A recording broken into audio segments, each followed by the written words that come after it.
श्री गुरु गौरांग जयतः। श्री नवदीप धाम महात्म्य अध्याय 6। सच्चिदानंद श्री चैतन्य महाप्रभु की जय हो, जय हो। श्री जानवा ठाकुरानी के जीवन स्वरूप श्री नित्यानंद प्रभु की जय हो। सीतानाथ श्री अद्वैत की जय हो, जय हो। श्री गदाधर पंडित की जय हो। श्री गौरांग महाप्रभु के परिकर श्रीवास आदि भक्तों की जय हो, जय हो। अगले दिन प्रातः काल श्री नित्यानंद प्रभु श्रीवास पंडित तथा श्री जीव को अपने साथ लेकर घर से बाहर आए। उनके साथ रामदास आदि भक्त भी चल रहे थे, जो चलते चलते गौर नाम का संकीर्तन कर रहे थे। जिस समय श्री नित्यानंद प्रभु अंतरद्वीप की सीमा पर पहुँचे, उस समय उन्होंने श्री जीव को श्री गंगानगर के दर्शन कराए। श्री नित्यानंद प्रभु ने कहा, सुनो जीव, रघु के वंशधर भागीरथ ने इस गंगानगर की स्थापना की थी। जिस समय भागीरथी गंगा जी इस जगत में आई, उस समय भागीरथ शंख बजाते बजाते और गंगा का पथ प्रदर्शन करते हुए आगे आगे चल रहे थे। किंतु श्री नवदीप धाम में आकर भागीरथ के आगे बढ़ने पर भी गंगा स्थिर हो गई। भागीरथ ने मुड़कर देखा कि गंगा तो आगे बढ़ ही नहीं रही हैं। राजा भागीरथ भय से विवल हो गए तथा बहुत दूर से पुनः चलकर गंगा के निकट पहुँचे। इसी गंगानगर में बैठकर गंगा के आगे न बढ़ने के कारण को जानने हेतु उन्होंने तपस्या आरंभ की। उनकी तपस्या से संतुष्ट होकर गंगा देवी ने साक्षात रूप में उन्हें अपना दर्शन दिया।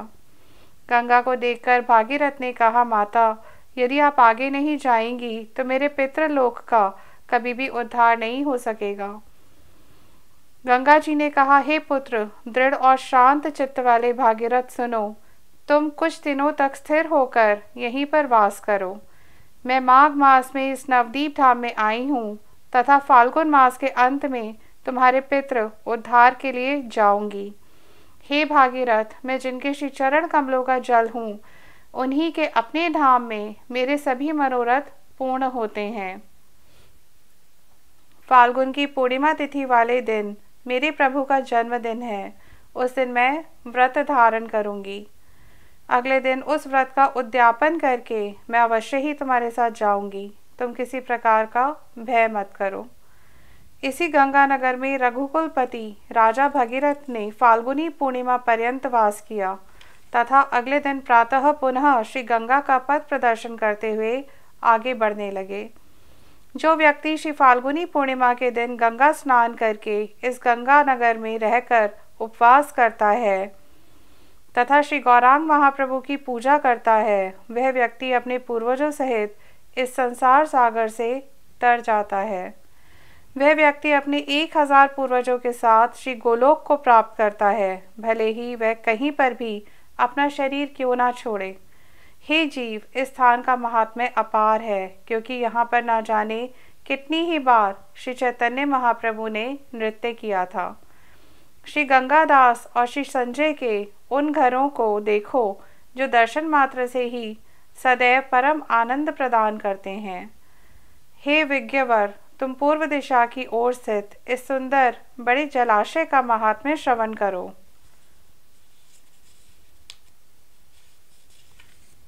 इस सरोवर को आजकल सभी लोग बल्लाल दीर्घिका कहकर पुकारते हैं। सतयुग में इस जलाशय का बहुत विवरण मिलता है, अर्थात यह जलाशय सतयुग से ही बहुत प्रसिद्ध है। एक समय पृथु नाम के महाराजा पृथ्वी के ऊंचे नीचे स्थानों की समतल करवा रहे थे। जब उनके कर्मचारी स्थान को समतल करने के लिए आए तो उन्होंने इस स्थान से एक महाज्योतिर्मय प्रभा निकलते हुए देखी, जिसका प्रकाश चारों ओर फैल रहा था। कर्मचारियों ने जब इस घटना का वर्णन महाराज के समक्ष किया, तब महाराज भी उस ज्योति पुंज को देखने आए। उस ज्योति पुंज को देखकर शक्तावेश अवतार महाराज पृथु ने अपने ध्यान में देखा कि यह तो श्री नवदीप धाम है। ज्योति पुंज को देखकर सभी इस स्थान के महात्म्य को समझ जाएंगे, इसलिए इस स्थान के महात्म्य को गुप्त रखने के उद्देश्य से उन्होंने इस स्थान पर एक मनोहर कुंड निर्माण करने की आज्ञा दी। वह कुंड संपूर्ण नवदीप धाम में पृथु कुंड के नाम से प्रसिद्ध हो गया। उस कुंड की स्वच्छ जल का पान करके सभी ग्रामवासी कितने प्रसन्न हुए, इसका वर्णन करना संभव पर नहीं है। कुछ समय के उपरांत श्री लक्ष्मण सेन राजा ने उस कुंड को खुदवाकर उसे बहुत गहरा बना दिया। अपने पितृलोक का उद्धार करने की आशा से उन्होंने इस कुंड का नाम बल्लाल नामक अपने किसी पूर्वज के नाम पर बल्लाल दीर्घिका रख दिया। इस सुंदर ऊंचे टीले को देखो, यहीं पर राजा लक्ष्मण सेन का राजभवन था, किंतु अब वह नष्ट हो गया है। राजा महाराजा पुण्य अर्जित करने के लिए श्री नवदीप धाम जैसे महातीर्थों में इतने सुंदर अलंकार स्वरूप स्थानों का निर्माण करते हैं। बाद में एक यमन राजा ने इस स्थान को दूषित कर दिया, इसलिए भक्त लोग इस स्थान का सम्मान नहीं करते। यहीं पर केवल भूमि ही अत्यंत पवित्र है, किंतु यवनों के संग के भय से भक्तजन यहाँ पर वास नहीं करते। इस स्थान पर शिव मूर्ति का अपमान हुआ था, इसलिए भक्तों ने इस स्थान को छोड़ दिया है। इतना कहकर श्री नित्यानंद प्रभु गर्जन यवनों के प्रति रोष प्रकट करते हुए सिमुलिया गांव के निकट आ पहुंचे। सिमुलिया ग्राम को देखकर श्री नित्यानंद प्रभु ने श्री जीव को कहा, यह सीमंत द्वीप है, ऐसा निश्चित रूप से जानो। सभी महात्मा कहते हैं कि गंगा के दक्षिण तट तथा नवद्वीप की सीमा पर ही सीमंत द्वीप अवस्थित है। काल के प्रभाव से इस द्वीप को गंगा संपूर्ण रूप से डुबो देगी। केवल एक सुनिर्मल स्थान सिमुलिया ही बचेगा। वहां पर विषयी लोग सिमुलिया के नाम से पार्वती की पूजा करेंगे। मैं तुम्हें पार्वती देवी के उस स्थान पर वास करने के संबंध में एक उपाख्यान सुना रहा हूँ, तुम श्रवण करो। किसी समय सतयुग में महादेव जी ने श्री गौरांग का नाम लेते हुए बहुत देर तक नृत्य किया। उन्हें नृत्य करता देखकर पार्वती जी ने उनसे पूछा कि मुझे भी उन गौरांग देव के विषय में कुछ बताइए जिनके नाम का आप जप कर रहे हैं। आपके अद्भुत नृत्य के दर्शन और आपके मुख से श्री गौरांग का नाम श्रवण करके मेरा मन द्रवीभूत हो रहा है। मैंने आज तक जितने मंत्र तंत्र आदि सुने हैं, आज मुझे ये अनुभव हो रहा है कि वे सब तो जीवों के लिए केवल जंजाल हैं। और हे प्रभु, आप मुझे भी श्री गौरांग के विषय में बतलाइए, जिससे मैं भी उनका भजन करके संजीवित हो जाऊं। पार्वती जी के वचनों को सुनकर पशुपति शिव श्री गौरांग का स्मरण कर पार्वती के समक्ष कहने लगे, हे पार्वती, आद्य शक्ति तुम श्रीमती राधा की अंश हो। मैं तुम्हें सबसे श्रेष्ठ तत्व के विषय में बताऊंगा। इस कलयुग में श्री कृष्ण श्रीमती राधा के भाव और अंग कांति या उनके रूप को रंग को लेकर मायापुर में श्री शची देवी के गर्भ से अवतरित होंगे। स्वयं संकीर्तन में निमग्न होकर महाप्रभु श्री गौरहरि प्रेम रूपी रत्न को पात्र अपात्र का विचार किए बिना जन साधारण में वितरण करेंगे। इस प्रेम रूपी बाढ़ में जो जीव नहीं डूबेगा, उसके भाग्य को धिक्कार है। हे देवी, उसका जीवन धारण करना ही व्यर्थ है।